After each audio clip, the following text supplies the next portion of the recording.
All right, welcome everyone, and thank you so much for being here. My name is Michael Fraud. I am the Assistant Program Director at Trisha. We're very excited to have everyone back for what is sadly the last of our sessions together for this this class on Your Name Shall Be Great, the Abraham narrative with Rabbi This is Doug the last Silber. one. I think next Sunday we meet, don't we? Oh, on the calendar, I believe this is the last one, partially because next week is our pre-Pesach Yom Iyun. We'll have to double check that because I thought the Yom Iyun is afterwards, but okay. Okay, Double well, check it. so It's the either our last or our Okay. second to last. But in any case, we're glad everyone's here to be continuing this this course. And for those of you who are interested in learning, there will, as we said, be a pre-Pesach Yom Iyun going on next Sunday as well. For those who want a little more learning, we will have a class at 11:30 on adoption or resistance, the structure of the Seder and the Greco-Roman Symposium with Dr. Yair Furstenberg, as well as a session at 12:30 with Dr. Yedida Koren on remembering the Korban Pesach in Masechet Pesachim and in ancient Jewish sources. And after our Pesach break, Rabbi Silber will also be continuing to teach, not specifically about Abraham, but we'll be moving on to a class called Alter Ego, Isaac, Abraham, and Sarah in the biblical narrative that will start up after Pesach. How many sessions? Sorry? How many sessions? How many sessions is that going I believe that's between, it's either 5 or 6, I remember, between Pesach and Shavuos. Takes us up to Shavuot. Yes, it's currently listed as being 5 sessions. And yes, all of our sessions for the remainder of the spring, more information about them will be going out soon, but they're all going to be taking place between Pesach and Shavuot. So 3 to 6 sessions a piece, maybe.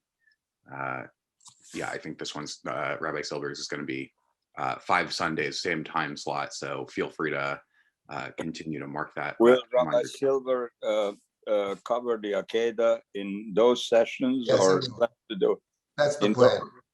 In the next course, right? We'll get there now. We'll get there next as we continue. There's also something today at 12 o'clock. There's a Rappaport Memorial Lecture at 12 today, which is yes, today at 12 o'clock we have the Rappaport Memorial Lecture with Rabbi Alex Israel. The topic of that is From the Sea to Sinai, Tests of the Wilderness. We also have a few other pre-Pesach events coming up. On Tuesday, the 23rd of next week, we have an event called Seder Telling, also featuring Rabbi Silber, an unscripted opportunity for 4 different storytellers and teachers from across the Jewish world to retell the Pesach Seder in their own terms and to bring us back to the pre-Haggadah practice of reciting the story ourselves, unscripted. As well as a Tanit Bechorot Siyum that we have with Rabbanit Leah Sarna, our Associate Director of Education, on Thursday morning at 8 a.m. Eastern. She's going to be making a Siyum on her study of Masechet Pesachim. So we have plenty of learning opportunities coming up between now and Pesach, in addition to the last sessions of this course, and we hope that you will join us for those, and you can get more information about all of those on our website at trisha.org/classes. And with that, Rabbi Silber, I think we can go ahead and get started. Thank you very much. Okay, so let's just, where we are now, we're in chapter 19, and we're looking at the story of Lot. And so far, we've focused on 2 elements of the Lot story. One element is that Lot is a foil for Abraham. That is to say, similar in some respects. Inviting guests is one example, hospitality. But he also is different than Abraham, and his hospitality is different. We have the story of Lot and his daughters, which is certainly not approved by the Torah, and actually sets him off as a kind of Sodom member. So on one hand, he's Abraham-like, on the other hand, he's Sodom-like. And that's one literary function of Lot in the chapter and in general. Similar to Abraham, unlike Abraham. For example, when Abraham goes down to Mitzrayim, which is parallel to Sodom, But Abraham returns from Egypt. He comes back, in fact, in chapter 13, we are told, to the very same place from which he left. So Abraham is able to return. The return is fraught with difficulties, as we know, because the past doesn't simply disappear. But he does come all the way back. And in fact, in the covenant of chapter 15, when God speaks of, first of all, the 3 generations of suffering, one of whose instances is in fact Mitzrayim, to which Avram and Sarah went. But then the Torah says, God says to Abraham in chapter 15, the 4th generation shall return to the land. And the interesting thing is that between the verses of the suffering, the 3 verses of suffering in chapter 15, the 3 kinds of suffering, and then the 4th generation shall return to the land, the Torah breaks those 2 things, separates them by God saying to Abraham that you will die in ripe old age. Tikaver b'sevat tova. And then v'dar revi'i yashuvu hena. So in other words, the same way you will find yourself in this land, you'll be buried in the land in ripe old age. And the 4th generation shall return to the land, suggesting that the return of the 4th generation is somehow connected to Abraham himself. That is to say, the story of Abraham in chapters 12, 13, 14, which fundamentally are going to Mitzrayim, the suffering, which is borne by his wife primarily, and then the battle of the 4 kings against the 5, the symbolic conquest of the land.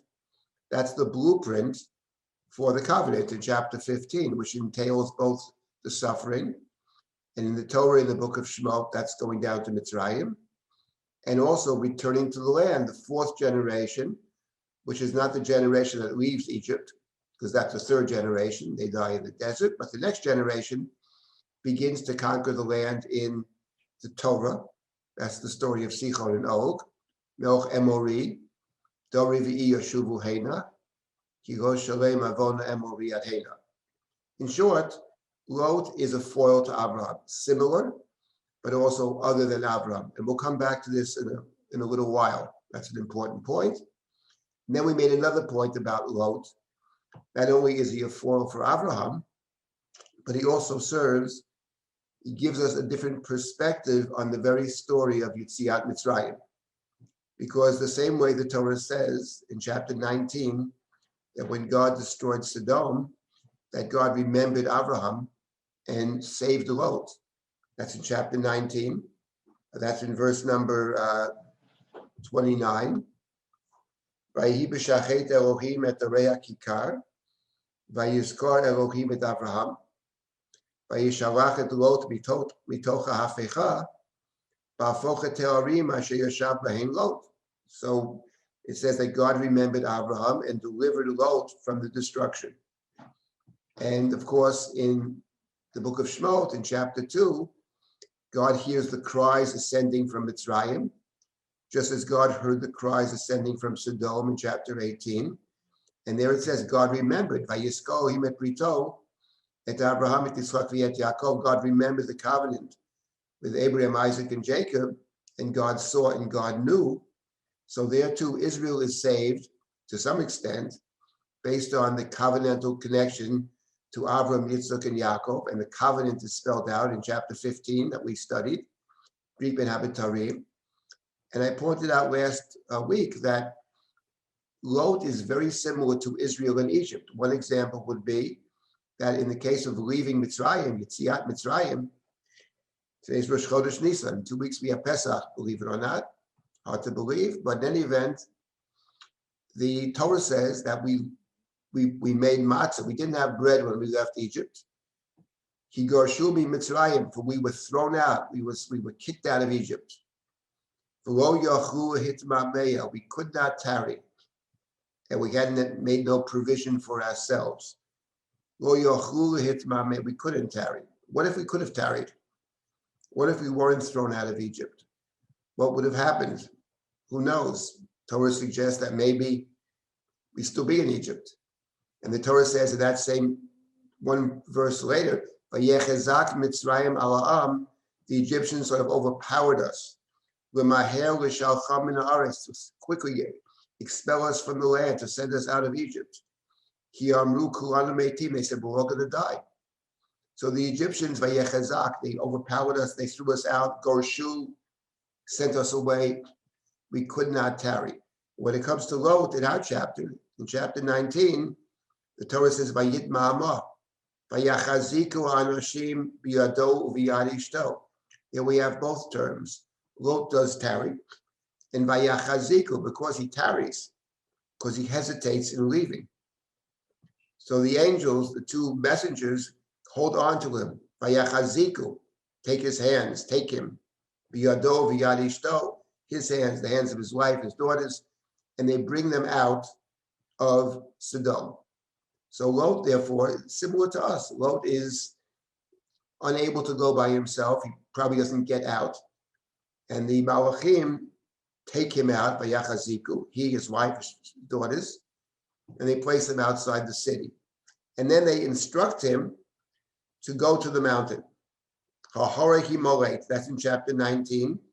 And they say to him, hurry, run away, run to the mountain. Run to the mountain lest you die. So Lot is directed to go to the mountain. Flee to the hills, you have here in verse number 17. Lot says, I can't do this. Oh no, my Lord. I can't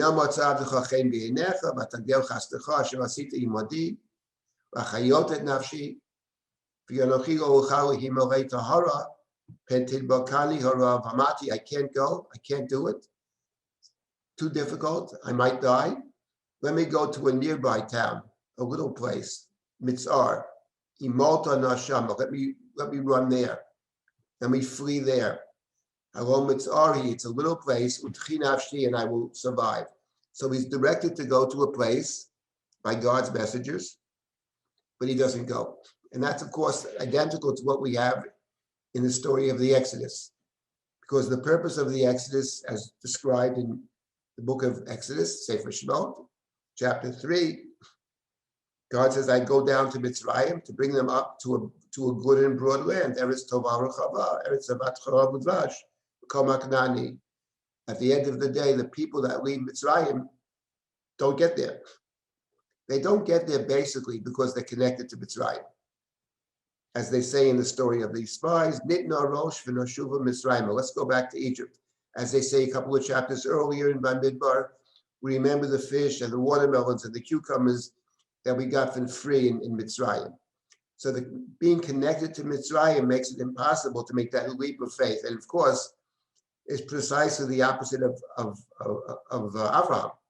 Because Abraham, one of the marks of Abraham is the Lech Lecha, is the ability to leave where he is and follows God's directive. And that's what Lot cannot do.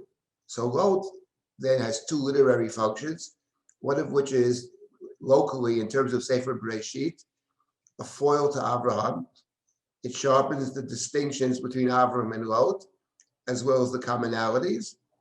And of course, Lot is very useful for us in terms of seeing the story of Mitzrayim, and that we spoke about last week in terms of the house, which is the central motif in Yetziat Mitzrayim, the Korban Pesach, the Bayit, the Beit Avot. And of course, in the case of Lot, as well, it's the house which marks him off from the other people of Sodom, and which serves as a place of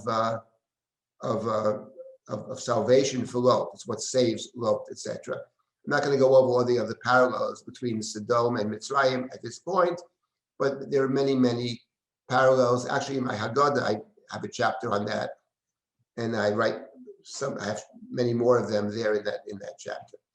But I did want to come back to these themes. We haven't finished the chapter, and pick up on a comment someone made at the end of last week's shir, and I had intended to speak about this, and that is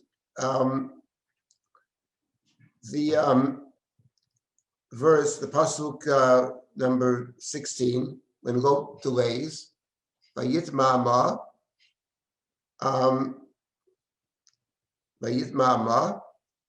and Vayachaziku Anoshim Biyado V'yad Ishto V'yad Shtei Benotav B'chemrat Hashem Alav Vayotziu Vayanichu Michutz La'ir. They take him and vayanichuhu. They place him. Here they translate, they left him. They place him. Vayanichu michutz la'ir. And someone commented last week, and I said, we'll deal with it this week. That's the first thing we will deal with this week, is the idea of vayanichu. They placed him outside the city, because vayanichu points us in a very interesting direction, which is the parallel between Lot on one hand and Noach on the other. The Torah, in fact, we're not studying the story of Noach now, but the Torah in the story of Noach plays with the name Noach in many ways. But one of them is the word haniach. There are actually several plays on the word Noach. But one of them is vatonach hateva, vatonach. The ark rests. When the ark rests, it's safe for Noach to leave the ark and to re-inhabit the world, or to be part of a new world, the world of Noach, our world. So this word over here, vayanichu michutz la'ir, gives us an opportunity to think about Lot and Noach and the parallels and contrast between them. Vayanichu is just a word, not going to build a case on one word. But however, it does get us to think about the parallels. And when you think about it, you realize there are many important parallels and distinctions between the two stories. So let's start with the obvious parallels between the two stories. The story of Noach is a story about the destruction of the world. The entire world is destroyed, but God singles out Noach in chapter 6 because the Torah says he's a Noach ish tzaddik, tamim haya b'dorotav, et Elohim etawech Noach. There are three different terms used for Noach. He's a tzaddik, he's tamim, and he walks with God. So, and God says to Noach in that very chapter in Parshat Noach, build your ark. Ki otcha, I'm going to destroy the world, says God. But otcha ra'iti tzaddik lefanai, right? You are a tzaddik. You, and perhaps only you, are innocent, a tzaddik, innocent. So I'm going to save you. Not only does God save Noach, but the Torah says God instructs Noach to save other members of his family. That is his wife, his three children, and his three daughters-in-law. Neshei b'nei Noach are saved. That's a grand total of, what, 8, right? 2 and 6 is 8. So there are eight members. So Noach saves not only himself, but Noach is able to save his family. Can't save the world, but God has condemned the world. But Noach saves his family, and of course he brings the animals on board. They're going to start a new world. Noach perhaps can be seen as a bridge between the old world and the new world. That's the story of Noach. The story of Sodom and the adjoining cities is similar in the respect that God will destroy these cities. In fact, the word hashchit is a term that's used in both stories. God will destroy these cities. And actually, it's very interesting that in chapter 19, when you get towards the end of the chapter, and I hope we can deal with this today, get to it, we're told that after Lot leaves Sodom, was taken out of Sodom, and goes to a little city, and then Lot is afraid to stay even there. That's in verse number 30. Vayal Lot mitzoar. Lot leaves Zoar together with his 2 daughters. His wife has died. We'll get back to the wife, but he's afraid, and he goes into a cave. And then we have the story of Lot's daughters, the end of chapter 19. The older one says to the younger one, says, Avinu zakein, v'ish ein ba'aretz chavo aleinu kederach kol haaretz. So the one daughter says to the other, our father's old and there's no men. In other words, they are assuming that their world, if not the world, but their world has been totally destroyed. And they're concerned about the preservation of their world. They're going to get their father drunk and they're going to sleep with their father. Before we get to getting him drunk and sleeping with him, but we have here a similar story. In fact, from their perspective, their world is utterly destroyed. They are the sole survivors of their world. and they want the world to be continued. And the only man who can help them continue this is their father. Now, whether the text condemns them for this or not is a very good question. But let's leave that for now. But the first point is that the Torah sets up the two stories as a kind of parallel stories. And when you think about it from this perspective, there's something very interesting about the parallel. Because the parallel is not just that it's a story of utter destruction and sole survivors, but it's actually a story about what happens after the destruction. So in the case of Lot, we know what happens. He is given drink, and the Torah says that in fact they give him drink. So the first night the older daughter sleeps with her father, and then the second night they give him drink again, later on in the chapter, and the end of the chapter, that's verse number 35. Vatashkena, right? Taviyan yayin balayla, right? Vatokam hatzira vatishkabi mo. Lot doesn't know in either case. It says he doesn't know about her lying down or her getting up. And the two daughters get pregnant and they give birth. The oldest one gives birth and names him Moav, means from father. So that's the land, the people of Moab. And the second daughter gives birth, and she gives birth to Ben Ami, that's Ammon. This is Ammon and Moab. So Lot is the father, perhaps unbeknownst to himself, but he is the progenitor of the two nations of Ammon and Moab, Israel's cousins. What's interesting is, this is a story of Lot. We'll come back to Lot. But let's think about Noah. What happens to Noah after he has lived through the destruction of the world? So then we have the story of Noah that's found in, where is that? Chapter 9? No, not chapter. Is it chapter 9? Let's see. Yes, chapter 9, verse 20. Vayachel Noach ish hadaba, vayita karem. Chapter 9, Genesis chapter 9, verse 20. Noah, Vayachel Noah. Noah was the first. Vayachel began. He was the tiller of the soil, and he planted a vineyard. Vayita karem. Right? Verse number 20. Verse 21. Vayesh min hayayin vayishkar. He drank from the wine and became drunk. Vayitgal betoch alo. He uncovered himself in his tent. Now we have the next verse, verse 22, which is hard to know what it means.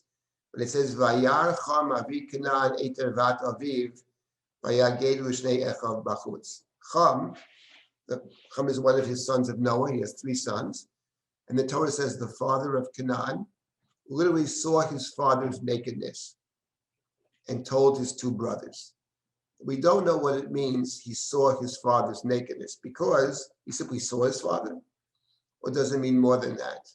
We have to remember that in the Chumash, when it discusses the illicit relations, it uses a euphemism to see nakedness. Lo tigalu, right? Or ligalot erva, or lirot erva. So lirot erva in the Chumash doesn't mean to see. It's a euphemism for some sexual act. And that's how the rabbinic tradition understood this. He did something to his father, slept with his father, castrated his father, something, some illicit, from the Torah's perspective, certainly illicit sexual act. He informs his brothers, and the brothers, the two brothers, Shem and Yefet, come and they cover up their father. They don't see their father's nakedness. Here probably means literally don't see it, but they also cover their father up. Fine. So we have over here in the story, let's leave this text for a second, but leave where it is. So we have a very striking parallel. We have two people that live through the destruction, and what happens after the destruction is getting drunk. In the case of Noah, it's not clear. Does he intentionally get drunk? Or is he experimenting with wine or he doesn't know? In the case of Lot, he's made drunk. And then there's some kind of sexual act, which under ordinary circumstances, from the Torah's perspective, is highly problematic. Something. In the case of Noah, the Torah doesn't tell us explicitly what it is. It certainly hints at something. In the case of Lot, it tells us very much what it is. It's daughters sleeping with their father, or might say the ultimate forbidden relationship. Even though it is striking that in the Chumash, and I don't want to get into this now, when the Chumash lists off all of the forbidden relationships, it never mentions father and daughter. It mentions father and granddaughter. It's interesting. It mentions others. And it would be what we say kal v'chomer, but it doesn't say that explicitly. So there's a whole discussion about that. But it certainly is seen as a primary forbidden relationship. So that's very interesting. I might say you live through a destruction, you live through a Holocaust, and then what is your response to that? And in the case of Noah, for example, the Torah doesn't psychoanalyze its characters. But we could explain it in a couple of different ways about the getting drunk and these forbidden sexual relationships. We could understand it as a response to utter destruction, see everything destroyed, utter despair, and what is, could get incredible depression, could be that. Or it could be something else, which is, and the story of Noah, prior to the story of Noah's drunkenness, in chapter 9, God instructs Noah about governing the world, what the Talmud called the Sheva Mitzvot B'nei Noach. Shofech dam ha'adam ba'adam damai shofech, which means God says to Noah, from this point on, you are responsible for the world. And the weight of the responsibility, this awesome responsibility to be in charge of the world, that can lead one towards kind of sense of hopelessness. The task is beyond my capabilities. So there are a couple of interesting ways to understand it. But what is common to both stories is very striking. You have the drunkenness and you have the sexual, let's call it illicit sexual encounter for our purposes. And both of them involve children. In the first instance, it's his son, although the curse is for Canaan, but the plain reading of the text is that it's Ham. And in the second instance, it's Lot's daughters. So we have the parallel between the two stories. And now the question is there a distinction between the two stories? And of course, there are distinctions between them. But I wanted to mention one particular distinction between the two stories. If you read further in the Noah story in chapter 9, if you scroll down, this is verse number 23. Now, what happens in verse number 24? It says, Vayikatz Noach miyeno, Vayeda et asher asalo b'no hakatan. Noach woke up, Vayeda, he knew that which his youngest son had done to him. First of all, when you say done to him, it sounds like it's more than just seeing. Say he did something to him. So this would support the idea that l'rot erva doesn't mean just to see. It means something else. But Vayeda, he knows. Vayomer arur Canaan. And he said, cursed is Canaan. Eved avodim, he should be a slave to his brethren. Vayomer Baruch Hashem Elohei Shem. V'hi Canaan Eved Lamo. These are very, very important verses for the Torah, for the storyline of the Torah. Because what Noah does is he blesses and he curses. He blesses Shem, he curses Canaan, and he says that Shem shall subjugate Canaan. When we started studying Lech Lecha, I made the point that God sending Abraham to the land of Canaan, the land that I will show you, Asher Areka, right? Is exactly a fulfillment of the blessing and the curse of Noah. Shem shall subdue Canaan, and the Torah traces out the lineage from Shem to Abraham in chapter 11. When you get to Avram, God says, okay, go to the place that I will show you. I even wonder if I will show you over there, as opposed to tell you, isn't playing off the very sin of Ham. Vayar Ham, eter vat aviv. So the point is seeing seems to be primary. They don't see the other two brothers, he sees. But Avram is a fulfillment of the blessing and the curse of Noah. And I wanted to just for a moment reflect on the blessing and the curse of Noah. And I'll tell you a little story about this too. So Noah wakes up, it says, Vayeda, and he knows. And he doesn't just know, but he acts upon his knowledge. He blesses and he curses. Now, the point being the following, that blessing and cursing up to this point in the Chumash is God's province. That's how God runs the world. God, the first chapter of the Torah, God blesses the fish. God blesses the birds. God blesses the human being. Pru and Revu, right? God blesses the Shabbat. The capstone of creation is blessed. Vayivarech, right? Vayikadesh, vayivarech oto. Kivo Shabbat. So God is blessing. When it comes to Adam and then to Cain, God curses, right? Says God. God said to Adam after they ate of the forbidden fruit, the earth is cursed on account of you. And then when it comes to Cain and Abel in the story, right? Right? There's another curse. There's another curse. So the way God is governing God's creations is blessing and cursing. When Noah comes out of the ark in chapter 9, God said to Noah, you're responsible for the world. Shofech dam ha'adam, you have more rights in the world now? You're responsible. You're the person who actually caused the world to exist. Because of you, the world exists. It gives you all kinds of rights, but it also gives you responsibilities. Shofech dam ha'adam, ba'adam, you have to govern the world.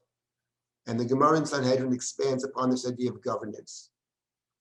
And now what Noah is doing when he wakes up, Vayeda, he knows, and he actually prays God. Because what does Noah do? The first thing he does is he blesses and he curses. He makes distinctions between the world is filled with all kinds of people, says Noah. The world place from which I came from was wholly evil. God destroyed it. I was the sole survivor. I was the sole tzaddik. But the world that I inhabit, says Noah, is not a world of total good or total evil. Certainly not total good. And the fact is, he accepts his role over here by blessing and by cursing. He's saying, I accept my role. He wakes up, okay, he was drunk, whatever, but now he knows. Vayeda. Now we turn to our chapter, chapter 19. At the end of the chapter, we have the story of Lot's daughters. So if you back it up a little to verse number 33, it is, let's see. Right. So it says, Vatashkene et avia milaylo balaylo hu, vatavo habechira vatishkav et avia, v'lo yada b'shechva uvekuma. He did not know when she lay down or when she rose. He did not know. The Torah emphasizes v'lo yada. That's the first daughter. And the older daughter says to the youngest, I slept with them last night. You have your turn tonight. And then in verse 35, Vatashkena gamalaylo ahu et avihen yayin. Vatokam hatzira vatishkav imo v'lo yada b'shechva uvekuma. He did not know. And this is the last we hear of Lot. We never hear of Lot again in the Torah. So the last thing we know about Lot is Lot's unknowing. And when you don't know, okay, the point about when you don't know, you have no opportunity to make it right. It remains from the standpoint of Lot a kind of perverse act. From the standpoint of the daughters, we can defend what they do. We can say it's a kind of levirate marriage, because every levirate marriage is actually a forbidden relationship. Sister-in-laws are forbidden in the Torah. They're on the list of forbidden relationships. But under certain conditions, to preserve the name of the deceased brother, the Torah not only permits it, but actually instructs the brother to take his deceased brother's wife. So from the standpoint of the two women over here, one could defend their action. But from the standpoint of Lot, to make this act a pure act, you require all parties to be aware of and to consent to, or minimally to be aware of, if not to consent at the time, but at least in retrospect to consent. So here we have a distinction between Noah. The parallels are clear, but the interesting thing is the distinctions between the two. Let me make 2 points and I'll stop for comments. And that is just something to think about here. It's about the complexity of these texts. Because we have to remember something. I'll simply put it out there now. I'm not going to discuss it at this point, but we know that Lot is a foil to Abraham. That we saw last week, 2 weeks ago. He's similar to Abraham. He's different than Abraham. That's true. Abraham has another foil in Sefer Bereshit, someone who's more similar to Abraham than Lot, but he's not Abraham either. And that, of course, is Noah. Noah is an Ish Tzaddik Tamim. He walks with God. And God commanded Abraham in chapter 17, Hitalech lefanai v'yeh tamim. Walk with me, right? Walk before me and be tamim. So we have exactly those two similar, almost identical, not identical descriptions of Abraham and Lot. Each one has a covenant. Lot has a covenant of the rainbow, covenant that humanity will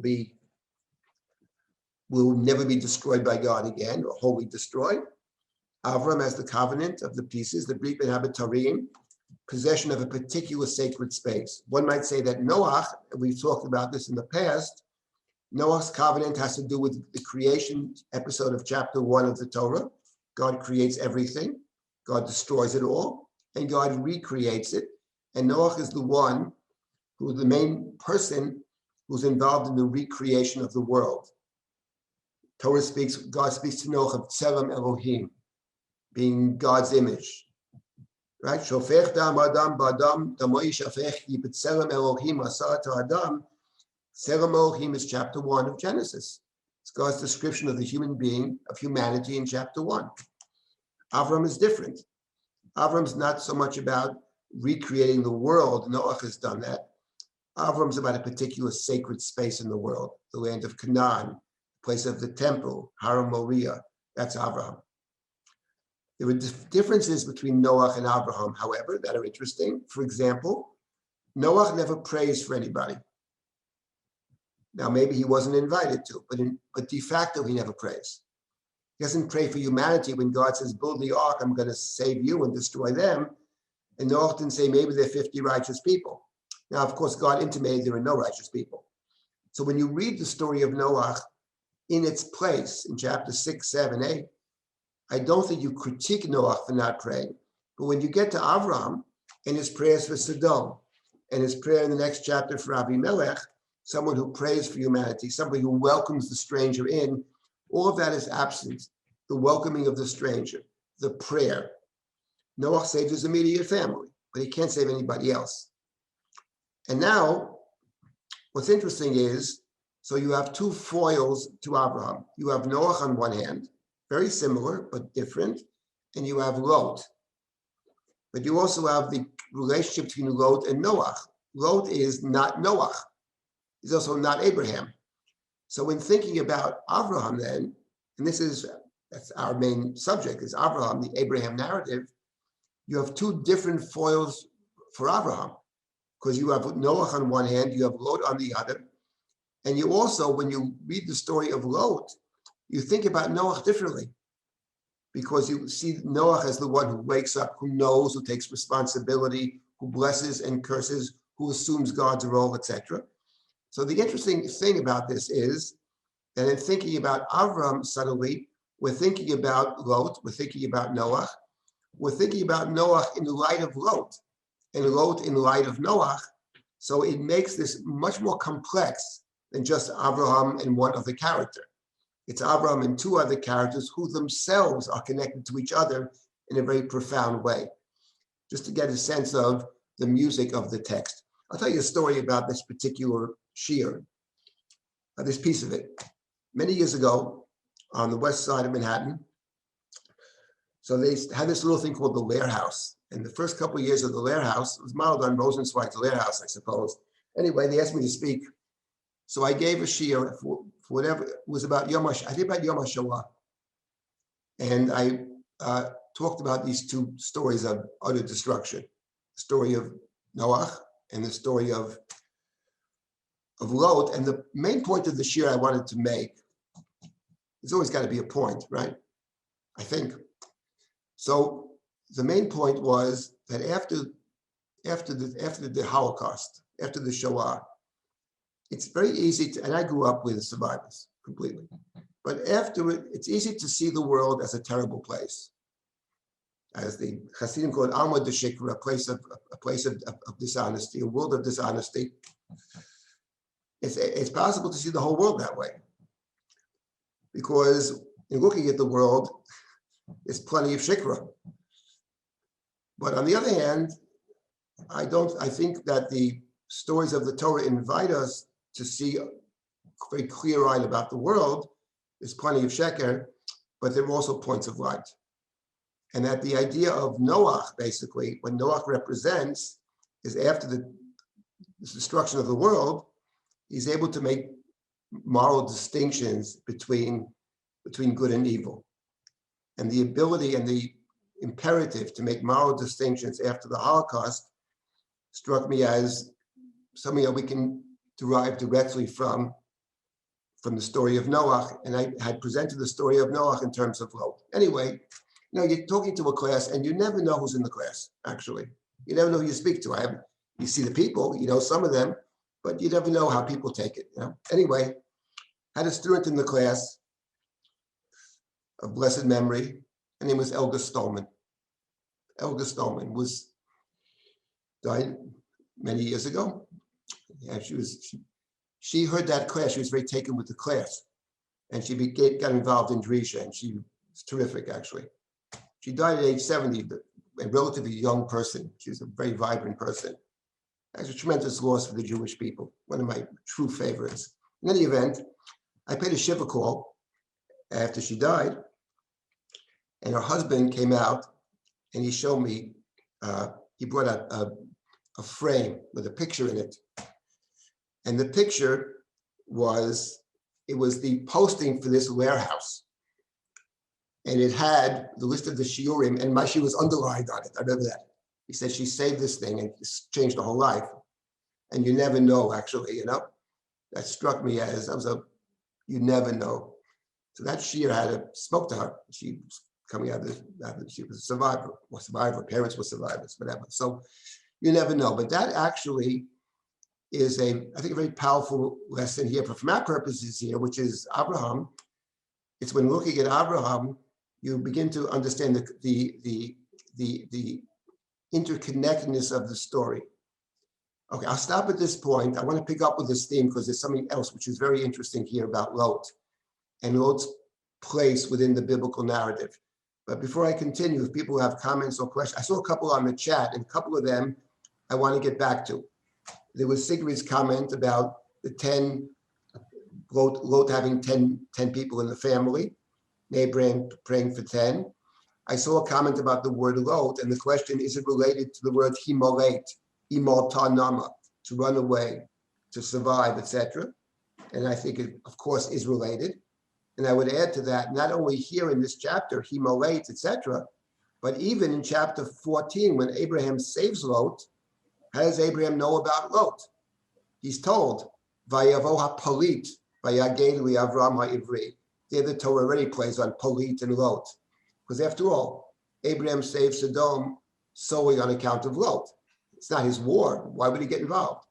But no, he feels connected to Lot. So the Palit is the one. And here, Imalta nashama, Imalta nashama, Himalate. So of course there is a connection. And the question is, what is the connection? That is to say, what does it signify? So I wanted to talk about that. Okay, if anybody has comments or questions now, I'm happy to take them. Can I say something? Of course. So in the story of Noah, I'm talking now from a narrative point of view. It's very interesting that we don't know what the son said. Vayaged lishnei chav bachutz. Right. So there is no, the narrator doesn't go into his mind. Why did he do what he did? What did he say? But when we come to the story about Lot, we have direct speech exactly what the first daughter said, and then exactly in direct speech what the second daughter said, which is so. Apparently, it looks to me that in the first story, Noach is the hero because he's the one to know, he's the one to speak. And from the sons, we don't have any real information.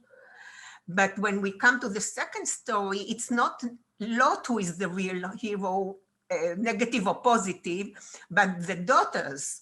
Right, They have their psyche and their words and so on. I think that's an excellent point, and let me just embellish that a little bit. I'll give you another example of this. Actually, I think in terms of the question I raised about the daughters of Lot, the daughters of Lot. Yeah, I think that when in terms of storytelling, stories are about people. Makes them interesting. But sometimes the person is in the story just as you need people in the story. You can't have a story without people. But sometimes the person in the story is an actual person. I'll give you a simple example without getting into details of this, but take two parallel stories. The story of Dinah in chapter 34 and the story of Amnon and Tamar in the book of Shmuel, Shmuel Bet, chapter 13. Two stories of rape, etc., and there are all kinds of parallels between them. What's interesting is in the story of Dinah, it says Dinah went out to see the daughters of the land. She is seen by Hamor, he takes her, molests her, etc. And the entire long story of Dinah, we never heard one word about Dinah. She never says a word. She just went out, she's captured, and that is the cause of the whole episode of Shechem and the killing of Shechem, etc., etc. But in the story of Amnon and Tamar, where he rapes his half-sister, but there is different. Because there we have a description of what she does in detail. But we also have a conversation where she tries to talk him out of what he plans to do. And not only that, there's the intimation, she actually tries to fight him off as well. And the point of that is that whereas in the story of Dinah, the reader may be impartial. I mean, you feel bad for Dinah, she's a victim, obviously, but she's not a person as far as we are concerned. She's a victim. But Tamar is not just a victim. She's a real person. And what being a person typically engenders sympathy, not always, but the way it's presented, it engenders sympathy. So therefore, it strikes me, at least, that the Torah wants us to have a sympathetic reading of the daughters of Lot. Whereas in the case of the other two brothers, yes, their action is good. They don't see their father, they cover their father. Okay, so maybe they're actors in a different sense in terms of what they actually do something, proactively, etc. But coming back, leaving them out, the point about the daughters of Lot, I think, is a very important story. The fact that we're told what they're saying and the justification they give, you can question it or not, but at least they're thinking it through from a certain kind of moral standpoint. You can see it not as moral, you can see it as selfish as well, but it could be seen as moral. So that's a very important, the way that stories are told and the kind of sympathies that the reader presumably has, they allow us or force us perhaps to read the story differently. Okay, anybody else have a comment here? Okay, if you do, speak up, and I just want to get back to Lot again. Related to the issues that were raised by the question, Sigrid's question, and I think it was Gail who pointed out about the Imalate. So I want to say something about Lot, about the name Lot, actually, because we know that names have significance. Avram, exalted father, he is the father. What does Lot mean? So the word Lot appears a few times in the Bible, doesn't appear too many times, but I'll mention a couple of times where we have the word Lot. When David is running away from Shaul, he runs off to the city of priests. He actually causes them all to get killed, but he runs off to the city of priests and he asks the priest for food. And he says, do you have any weapons? Do you have a sword? And the priest says, it's a city of priests. We have no swords in the city. We have one sword. We have Goliath's sword, Luta Basimla. Luta Basimla. So Luta means covered up. It's covered up in the cloth. It's covered up in the garment. Or Eliyahu Hanavi, who stands on Har Sinai. He's taken to Har Sinai, and he suddenly hears the sounds of silence, actually. Vayolet Panav Bardarto. He also, in a cloth, he covered himself with a cloth. Vayolet Panav Bardarto. So Lot means to be covered up. One might say to be isolated. Alata. What? I think the word alata. Alata might be related to that. You have חשכה גדולה or something. I think it Alata, brings right. the Taptarim even, no? Alata. It's Lot. Not in Hebrew, I don't know, but you have it in chapter 15, right?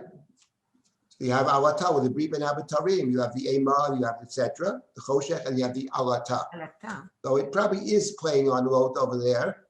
Lot, of course, is not part of the covenant. Lot is out of the picture, but so by contrast, but the point about Lot is, if you think about it, when we encounter Lot in chapter 19, verse 1, he's in the gate of the city. The gate is a public place. And Lot is a public figure. He was, in fact, responsible for the salvation of Sodom altogether. Without Lot, there's no Sodom. Abraham saved Sodom on account of Lot. They should have given him an honorary something about him. Instead, they try to kill him. But the fact of the matter is, if Lot had been able to persuade just his family, just a family, if all the members of the family said, we're with you, Lot, we're going to leave the city, terrible place, then maybe the city could be saved because you would have 10. And now God said, if I find 10 10 innocent people or righteous people or whatever, tzaddikim, I will spare everybody.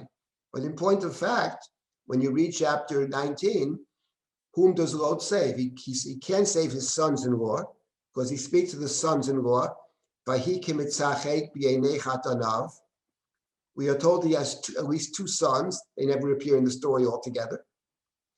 And of the 3 that remain, the 2 daughters that he tried to give away, okay, they're the ones that end up sleeping with him. And his wife, who goes, Mrs. Lot,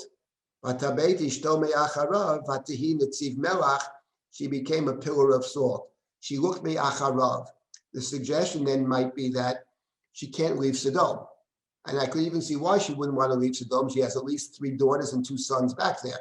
But in point of fact, she can't leave. Lot tarries, but he's able to get out.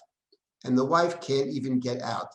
And the point is, this is someone who has influence on nobody. In fact, at the last story, the only people that perhaps he had some influence on are the 2 daughters, and they end up sleeping with their father unbeknownst to the father, which is certainly a reversal of a lack of sexual consent in the Bible, because typically it's the men who are taking the women. We have very few instances, with the possible exception of Mrs. Potiphar, where the woman tries to force the man into a sexual encounter. It's rare. So the person of Lot, the idea of Lot is a person with no influence. I want to say 2 things about no influence in this story and about Lot. First of all, that we can perhaps give a reason why Lot has no influence. And the reason he has no influence, based on chapter 19, is very simple. Because when the people of the town surround Lot's house and demand that these 2 guests be handed off to them, that we know them, v'nei da'otam, Lot says, no, my brethren, don't do bad. I have 2 daughters, do whatever you want to them, but don't harm my guests. Now, the point is leaving out the perversity of offering his 2 daughters, leaving that out. But what Lot might have said is, well, what he probably should have said is, no, it's not happening. And then if he wants to, he can walk in front of the house and try to fight them off himself, if he wants to be a hero. I'm not saying he should say, take me. But what he should say is, I'm the responsible party, and you're not going to do this. It's not happening on my watch. Come to me, whatever may happen. But that's not what he says. What he says is quite the opposite. Take the daughters. And at the time, we pointed out that that's exactly what someone else says in the book of Breshit. That's what Reuven says.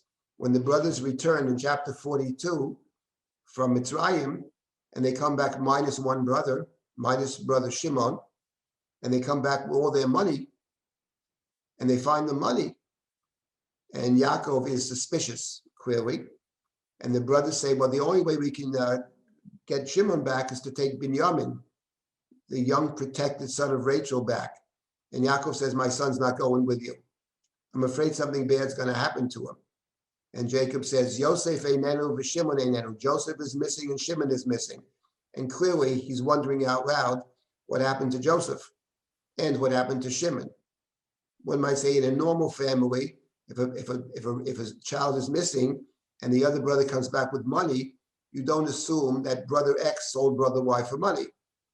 But in the family of Jacob, that's a fair assumption, because in fact, that's what they had intended to do. And according to some commentaries, they in fact did. So Reuven says, listen, father, at Shnei Banai Tamit, the last verses of chapter 42, you can kill my two sons if I don't bring him back. Give him to me. I promise to restore Shimon. Send Benjamin, where everything will be fine. Give him to me. And if not, kill my two sons. Says Jacob, Lo yered b'ni mochem. I'm not interested in that. We have nothing to talk about. As Rashi points out, B'char Shota Huzeh, my oldest son is a fool. Why would I want to kill my grandchildren? But that's another story. But my point is, he doesn't say me. And then someone else speaks up. Chapter 43, one of the great moments in the book of Bereshit, Judah speaks up. I can't get into the whole speech of Judah. It's incredibly clever. But apart from the cleverness of it, it makes a very simple point. He says two words, Anochi Erevenu. I will take responsibility. I'll be the Orev. Miyadi Tevakshenu. You can come to me. If I don't bring him back to you, B'chatati liyavi kol hayamim, I will be counted as a sinner all of my days. Whatever that means, something terrible. But it's all about me. In other words, I'm responsible. I'm the Orev. And that's a lesson you learned from Tamar's Rabbi in chapter 38 about the Eravon. But leave all that out. And then Judah added a very interesting pasuk in chapter 43. I will read it to you. You get some sense of the complexity of all this. Chapter 43. Here's what Yehuda says. Right. I'm leaving out some of the other stuff, which is extremely interesting, but not for now. Maybe someday we'll get there. Said the boy with me, Anari T. Anochi Erevenu. I'm responsible. If I don't bring him back, I'm a sinner. Verse number 10. Ki lulei hitma'amanu, ki atoshavnu ze pamayim. If we had not delayed, lulei hitma'amanu, we hadn't dawdled, hadn't delayed, hitma'amanu. The word of the hitma'ameh appears in the Torah exactly 3 times. The first is chapter 19, by Yitma'amah, Lot tarried, Lot dawdled, Lot delayed, Lot was hesitant. The third time is the verse in Exodus. We ate matzah. Ki lo yachlu hitma'ameh, we could not tarry. And I pointed out, had we been able to tarry, we would have tarried. And then Judah says in chapter 43, we're wasting time, Father. We are being mitma'ameh. It is forbidden hitma'ameh. The leader leaders make decisions. You make a decision, a right decision, a wrong decision. You think about it first, but you make a decision. You don't dawdle. So Judah speaks as a leader. So the contrast is between Judah and Reuven in chapter 43. But then by extension, the contrast is between Judah and Lot of chapter 19, because Lot is exactly Reuven. Lot's the one who says, take my 2 children instead of myself. Such a person who doesn't take responsibility can't influence others. You can never influence somebody else if you don't step forward and take responsibility yourself. How could you have a good influence on someone else? So the point about Lot is that the 2 pieces of Lot are actually one, which is, why can't he, as Sigrid says, but there are 10 of them. Yes, but Lot can't influence the 10. He actually can't influence anybody. Not his wife, not the daughters, not the sons-in-law, not the sons. Why? Well, we can speculate. Why? Because he doesn't take responsibility himself. The person that says, yes, if it doesn't work, you can go to so-and-so How can you expect that person to be a leader? You can't lead that way. So Judah is the leader. Judah becomes the king. Judah gets the blessing of leadership. And Lot is out. So that's the point. And now there's something else about Lot's inability, just to come back to the first point, about Lot's inability to have an influence. The person with no influence, the ultimate isolated person, as his name suggests, the Lot. And that is, coming back to the beginning of chapter 19, the contrast between Abraham and Lot in terms of the hospitality. They're both hospitable. We give Lot a lot of credit.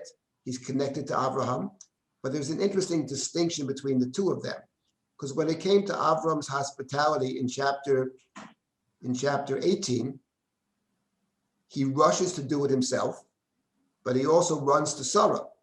He says, hurry, Sarah, hurry, Lushi Vasiu Got, hurry, bake the cakes, make whatever it is. And then he runs to the flock. V'el bakar ratz Abraham, v'yikach ben bakar rachvato, v'yiten el hanar. He gives to the nar, whoever the nar is, maybe it's Ishmael. V'yimaher lasot, and he hurried up to prepare it. He refers presumably to the nar, or maybe to both. In other words, this is a person that's involving everybody in his work, his wife and his family. And the emphasis in the Torah in general, in chapter 14, when he goes to war, Chanichav, Debeto, Anashav, Avadav, Anir, Eshkol, Mamre, etc. Everybody's involved. So he sets an example. It's a 100-year-old guy running around like crazy to prepare food for total strangers.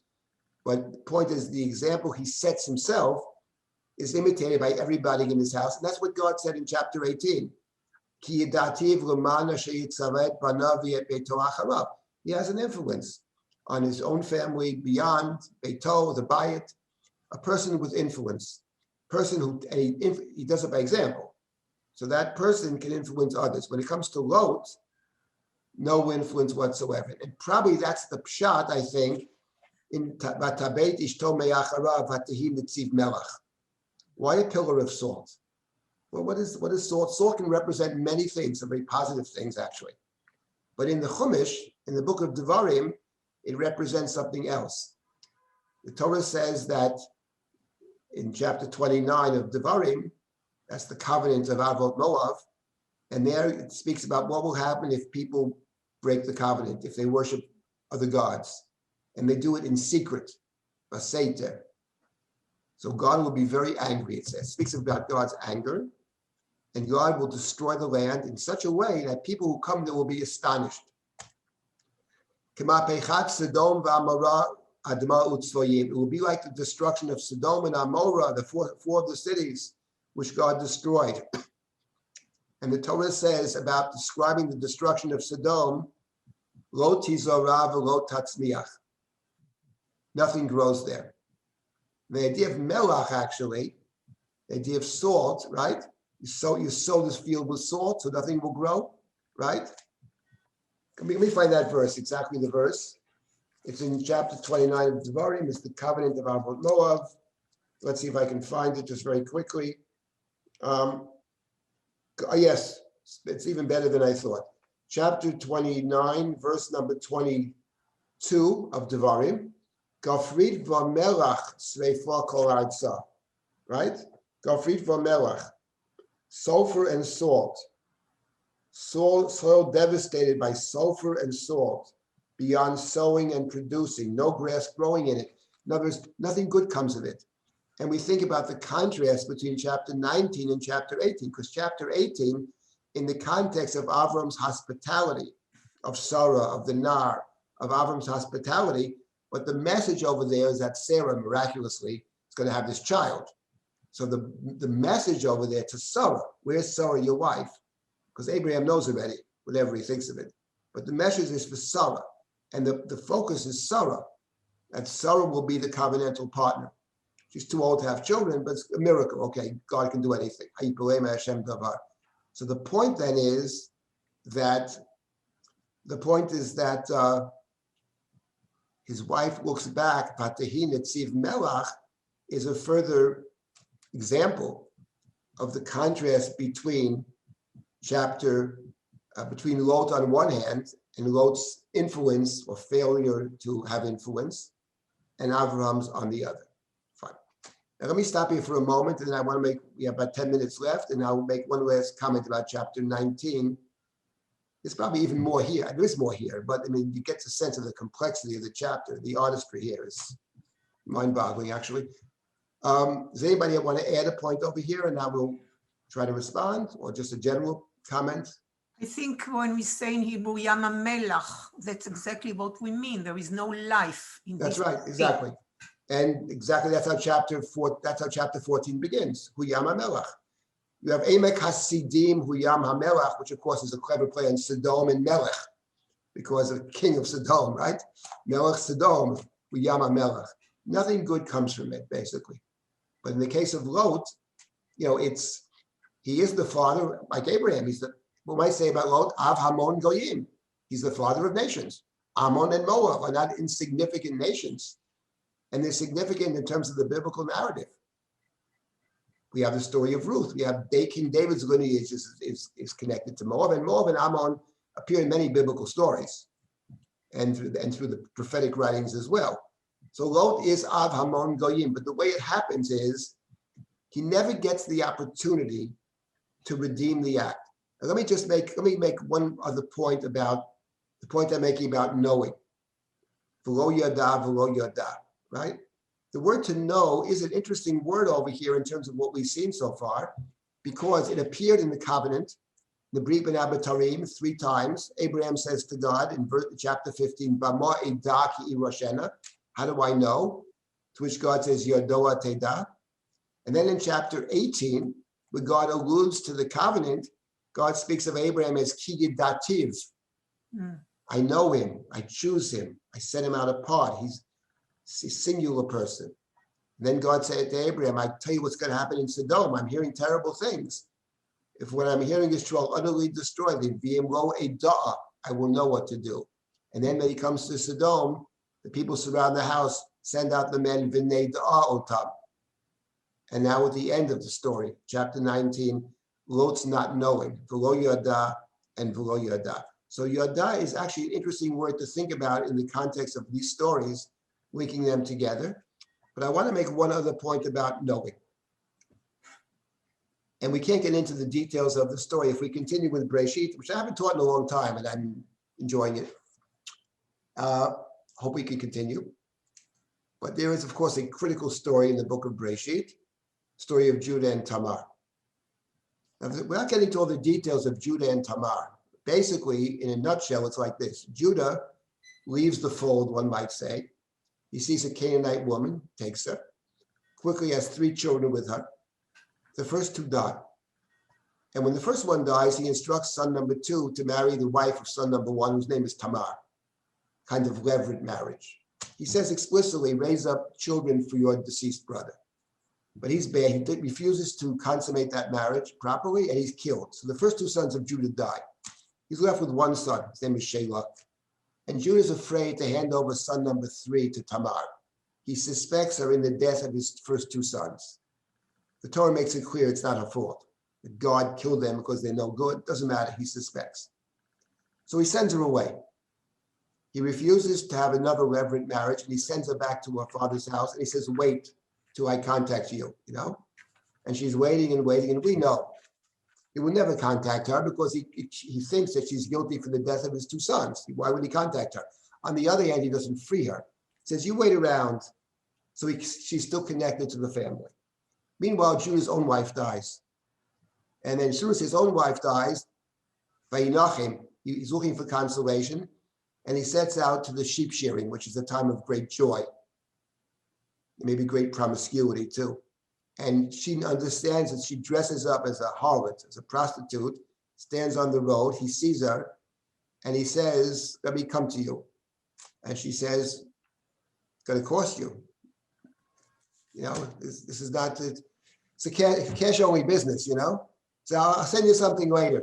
She says, no, we don't, that's not this business. We don't take credit cards here, it's cash.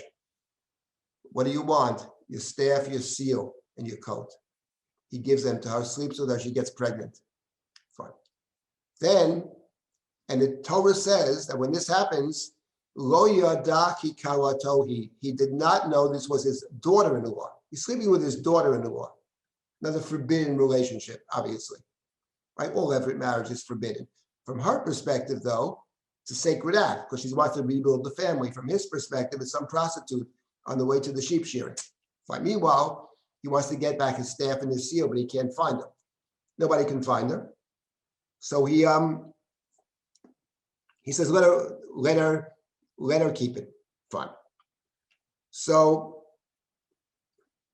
meanwhile, he's told a little while later, 3 months later, his daughter-in-law Tamar is pregnant, and she's actually, in a sense, married to the family because she's waiting around for the third son who will never be delivered to her. So he says, take her out and let her burn. And as she's being taken out, she sends him these 3 things, these items to identify her. And she gives him the opportunity to deny it. The father is the possessor of these things. Do you recognize them? And then the Torah says the following verse. She's more righteous than I am. I didn't give it to my son Sheloth, son number 3. And then the Torah says, for Yosaf od l'da'ata, which seems to mean he knew her not again. And that's a very interesting, he knew her not again.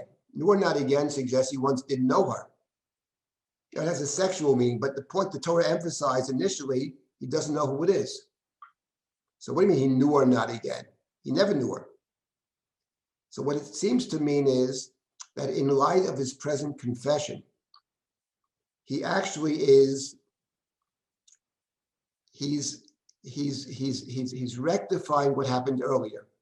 He's redefining that initial act, which is a completely profane act. Doesn't even know who he's sleeping with. But the point is, in retrospect, he turns that act into an act of knowing. He knew her not again, but he once did know her. And the significance for our purposes here is what legitimizes that act, from which are born twins, one of which is Peretz and one is Zerach, the forebears of King David and the leaders of Israel. Judah's leadership is through Peretz, actually, primarily. But what makes that a kosher act as opposed to an act of incest? It's his daughter-in-law. What is required is knowing. What the Torah surprises us with the idea, you can know retroactively. In light of your present confession, we define that act as an act of knowing, and an act of knowing that's done for a purpose. She did it for a purpose, to reconstitute the family, which is why she gives birth to twins, by the way, because she's lost 2 husbands. Judah's lost 2 sons. So we know it's going to be twins. One way or the other, they got to cover both of the children, which is what happens. But my point is, looking back at our story, I said earlier that Lot is a contrast not just to Noah, not just to Abraham, but in contrast to Yehuda, and it's the not knowing. So what the Torah doesn't allow for is for the Ammon and Moab births to be totally legitimate, because they weren't born from a knowledge of both parties. They're born from the knowledge of one of the parties, which is the daughters, which could legitimize an illicit sexual union for the purpose of preserving the world. The Torah does legitimize that in the case of Yibum. But Lot is never given the chance to do that because he never makes that choice. He never makes an actual choice of choosing. The same way he didn't make a choice, he wasn't choosing not, he said, I can't go to the mountain lest death overtake me. Let me sort of stay where I am. Lot is not a person who makes choices. Now later in the Bible, in our biblical canon, we have Ruth, who comes from Lot, who's exactly the opposite of Lot, who does make the choice to leave her place. She's Abraham-like, who does make the choice to go to a place where she has no future. Lot said, Pentid Bokani Harav Hamati, lest I die. And Ruth says, Bashet Tamuti Amut, will you die, I will die. I know it's probably a dead end for me. Nonetheless, I have to do what's right. I have to take care of you, be loyal to you. Okay, so that's Ruth. That's she's the Lot who could be Abraham, who becomes Abraham. In any event, in terms of our chapter here, what I wanted to just to complete now is this, I get a better picture of Lot in the chapter, his relationship to Avram, of course, which is primary, and through the lens of Noach adds another dimension, and of course then the Lot, the inactive Lot, the man of no influence, and the striking contrast to Yehuda, and the contrast to Yehuda is not just no influence and leadership, but also in terms of changing the past in terms of present understanding. What Yehuda is able to do in that critical story of Tamar is to redefine the past in light of the present. The biblical narrator never gives Lot that opportunity. Okay, I'll stop at this point. I want to remind everybody that today at 12 we have a lecture from Rabbi Israel from Israel. It should prove very interesting. It's the Rappaport Annual Memorial Lecture, usually with the Pesach base to it, always before Pesach. And as Michael said, many other programs that we have before Pesach and of course afterwards. All of our pre-Pesach learning can be found at drisha.org/classes. Thanks so much for being here, everyone. We hope to see you in about 45 minutes for the Rappaport lecture. And we hope to see you again soon at some of our other pre-Pesach learning. Thanks for being here, everyone.